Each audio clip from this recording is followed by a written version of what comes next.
Well, hiya, Toots. It's me, Brett, aka your drama and cosplay queen, 1014. We would like to thank all our early birds, night owls, and everyone else in between for setting your clocks for 1014 and joining us down here at the warehouse. What are we here to do today? Well, we are here to review episode 7 for Rupaul's Drag Race Down Under.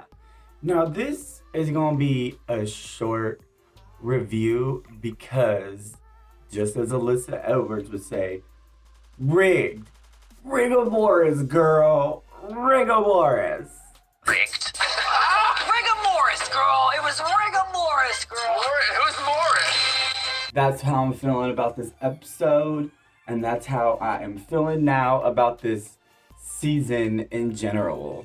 Something is going on with this judging that I'm finding very odd, very weird, and there's really no point to go over the full episode because I am no longer that excited for this show anymore because what I just saw, Rigoboris, girl.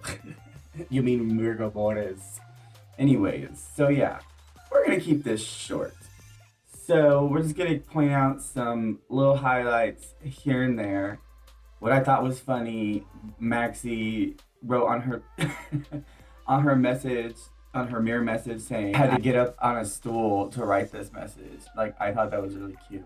I'm gonna really skip all the drama because like now I kind of feel that it's a little produced and or self-produced.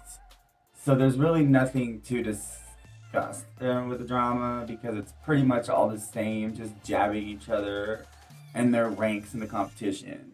So we come to find out that the next day, RuPaul comes in and the Maxi challenges that they have to do a talent show.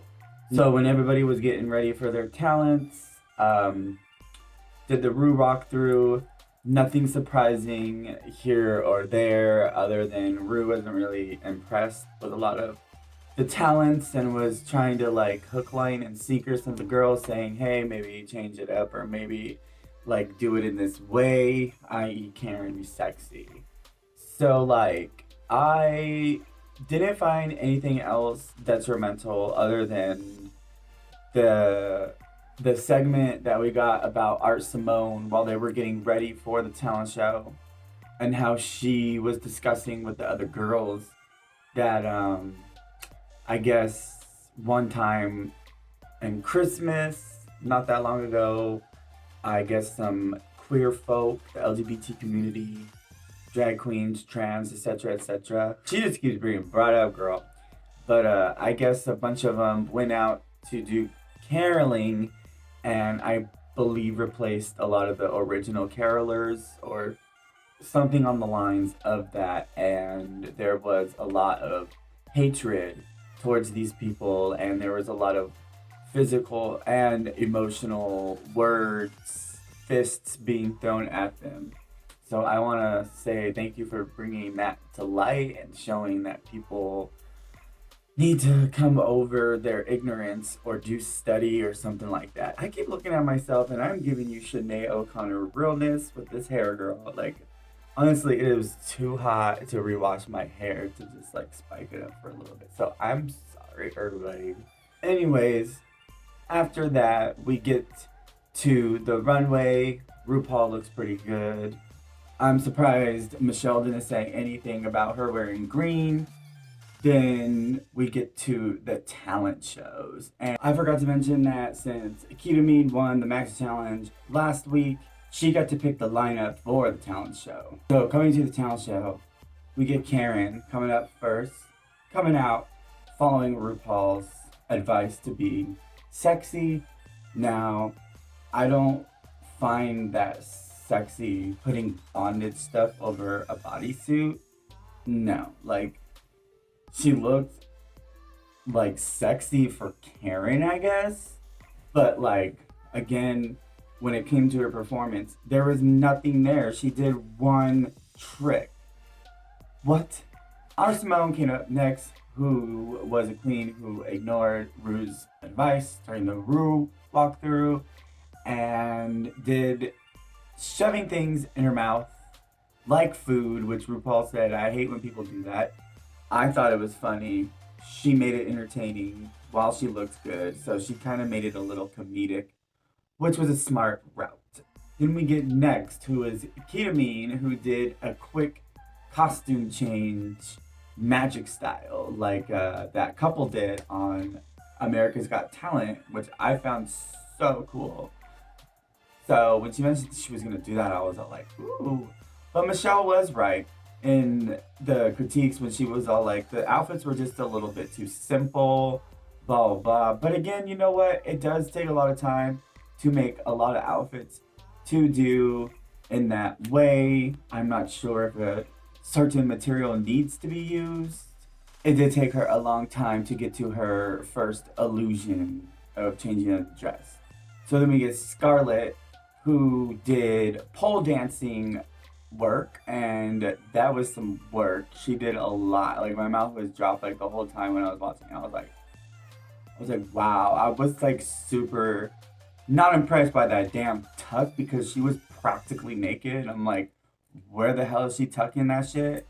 Because she was practically like doing so many artistic positions and hard positions, exposing, I guess you can say, oneself. And I'm like, I don't know how she's tucked. And that pole dancing was really impressive. She chose a really nice outfit, a really nice song, and she just did an amazing job, and I was really impressed. I was just a little worried because I thought she might fall or something.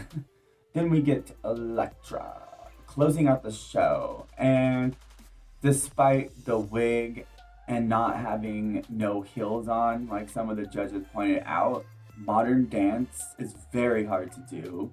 It takes a lot of control. Yes, we just came off from that big performance from Scarlett, who does have to take a lot of control in that performance, but it does take a lot of control to do that type of a dance. As an ex-dancer myself, and who has done modern dance and jazz, that is very hard to do, and I would love to see somebody do that and drag acceptable high heel shoes. Michelle, yeah, I'm looking at you. So I thought the act was beautiful. I had a smile on my face the whole time because she was actually selling a story while she was dancing, not only in her dance, but in her facial expressions and her body expressions. She was really telling a story, and I liked it. She didn't look the best, no, but I believe that we haven't really seen a talent like this on the show. We haven't really seen a lot of these talents on the show before. So I thought this talent show was a little bit interesting. Now this is the part where I'm keeping this video on the short side and why I said rigor mortis, girl. I can't stop saying that ever since I heard Alyssa say that. But anyways, the reason I say that is because we get to the judging and I was just so confused. Actually, before we do that, there wasn't really anything to discuss in Untucked other than while they were on the main stage, RuPaul asked that detrimental question that everybody thinks that they're going to escape every season and they're just not going to, so they need to know that this question is going to come up sometime in the competition. Who should go home and why? Everybody picked Elektra Shock, and nobody was really shocked. She wasn't really shocked, and Elektra picked Art Simone. So Untucked was just about that, and the Veronicas, the band, who they did actually a freaking lip sync song to, so that was appropriate. Finally, that was nice.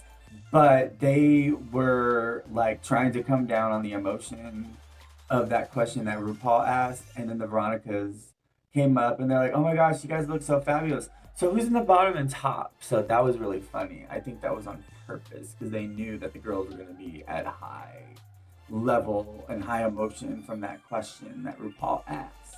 Before I get to my little opinion on the judging and the critiques, I am actually going to give everybody an uber smooth for this runway. That way I don't have to make another video. I loved all of their outfits. I thought they were all amazing. They did all a very good job on their outfits. And I loved all of them. This one, that one, this one, that one, that one. I loved all of them. So uber smooth, girls. Good job. That was a very good runway. I was quite impressed with this runway. And so we come to the critiques. And they're saying this and that about Karen. Now this is what I'm saying. This is what I'm like rigor mortis over here, okay? I don't understand why Karen is getting a free pass. And I don't understand why, yes, again, Elektra might have looked a mess while she did her thing.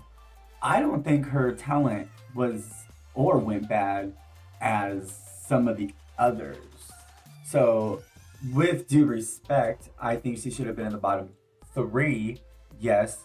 And I think it should have been a close call between her and Karen. Now, Karen hasn't won since the beginning. Karen isn't really listening. She's just listening enough to get by.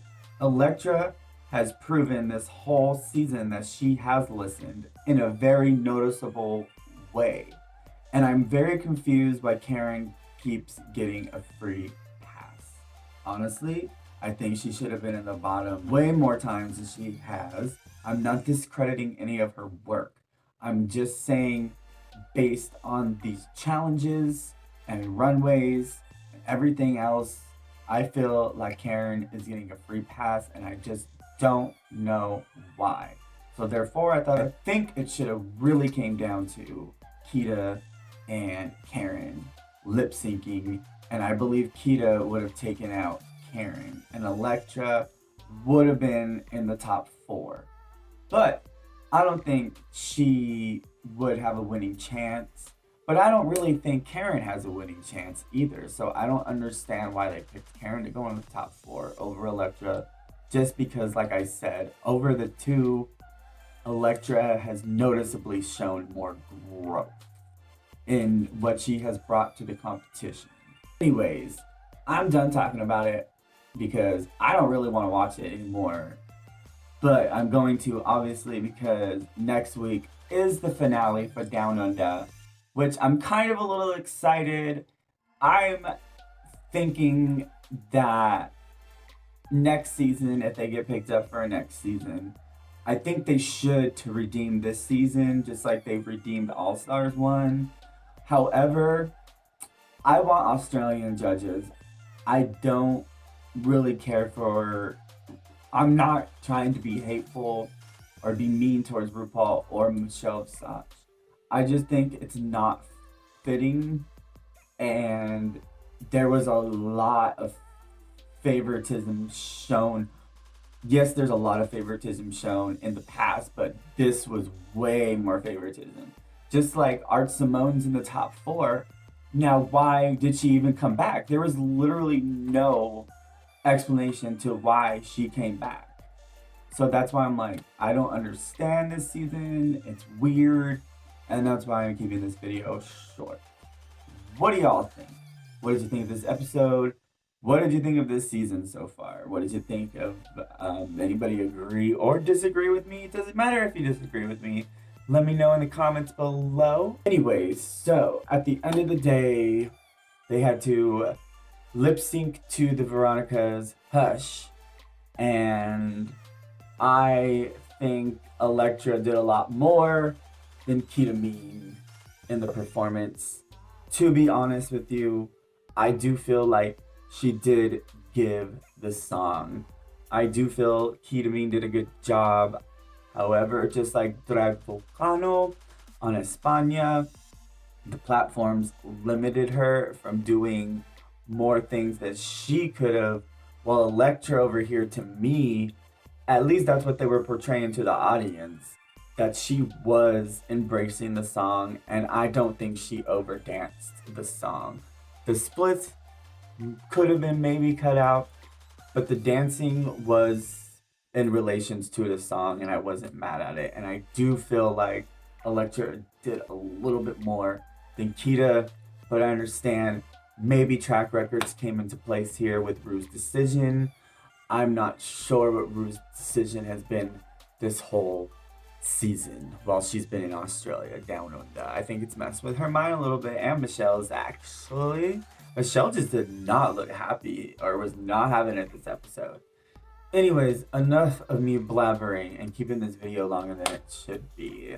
Again, let us know your comments down below. And I, Brad, aka your drama and cosplay queen, 1014, and Sir Quacks, would like to thank all our early birds, night owls, and everyone else in between for setting your class for 1014 and joining us down here at the Warehouse. Until next video, which will probably be Drag Race España. Tootles.